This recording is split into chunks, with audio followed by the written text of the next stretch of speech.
Assalamualaikum warahmatullahi wabarakatuh.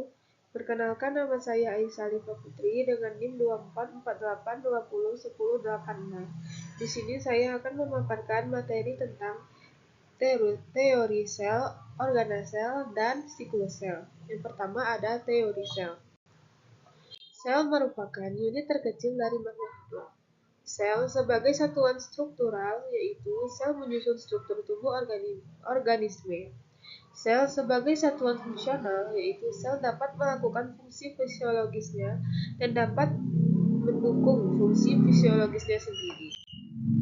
Fungsi sel yang pertama mengambil nutrisi, mengoksidasi, mengeluarkan zat-zat sisa. Adapun bentuk sel uniseluler, multiseluler, batang, dan memiliki buah badan buah atau mushroom.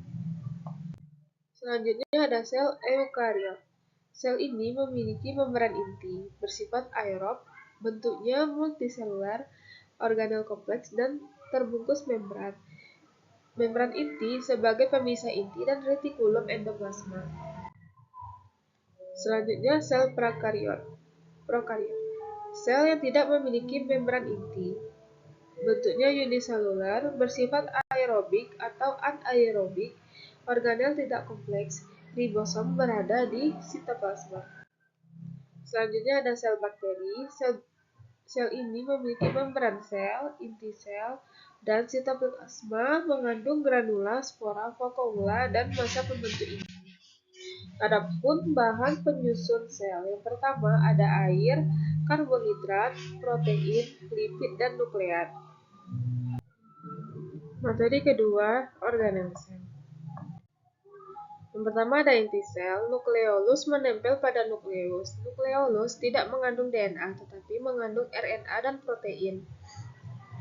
Berfungsi pada sintesis RNA dan tempat pembuatan protein yang digunakan dalam pembuatan ribosom. Karyoplasma merupakan larutan koloidal yang bersifat protoplasma. Derajat viskositas lebih tinggi dan berhubung dengan sitoplasma melalui porus nukleus. Selanjutnya, protoplasma. Protoplasma ini dapat melakukan metabolisme, terdiri atas sitoplasma dan vakuola. Sitoplasma yaitu seluruh area antara nukleus dan membran plasma yang penuh dengan organel terspesialisasi, terdiri dari ektoplasma atau lebih kental dan banyak granula, dan endoplasma sedikit granula, mengandung senyawa organik hasil metabolisme dan organel.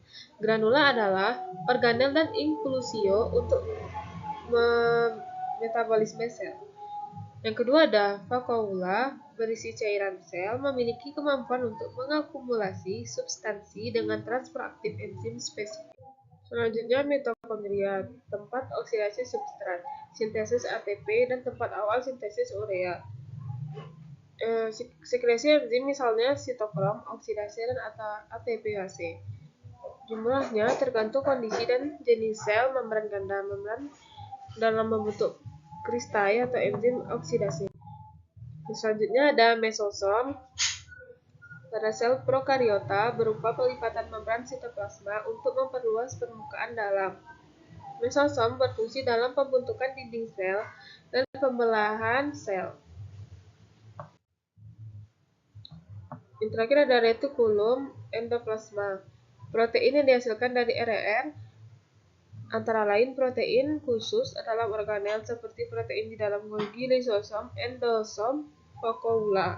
Materi ketiga yaitu siklosel.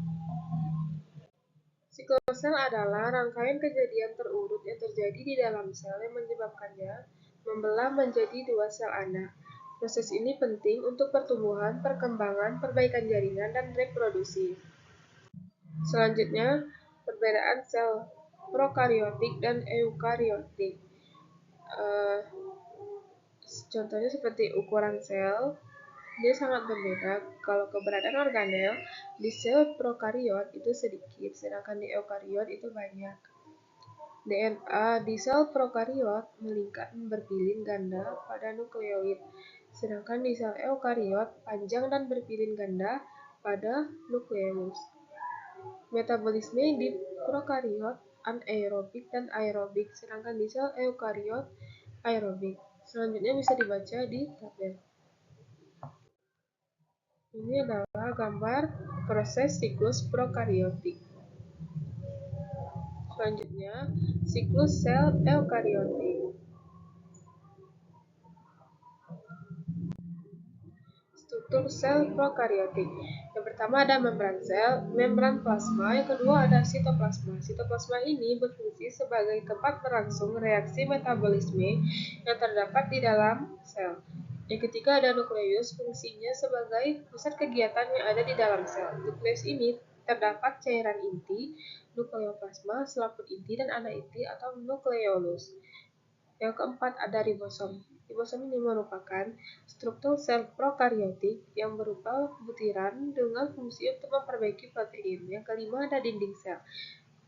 Fungsinya sebagai struktur pelindung kedua setelah membran plasma. Yang keenam ada kapsul, yang ketujuh ada flagel. Flagel disusun oleh mikrotubulus yang memiliki fungsi dalam membantu pergerakan.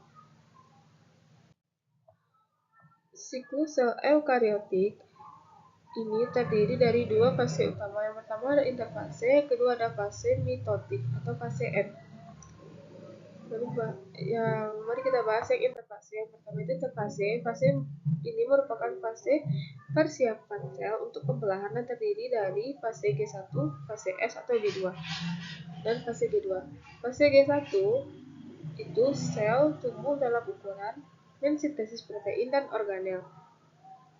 Fase S atau sintesis yaitu replikasi DNA terjadi menghasilkan dua salinan identik.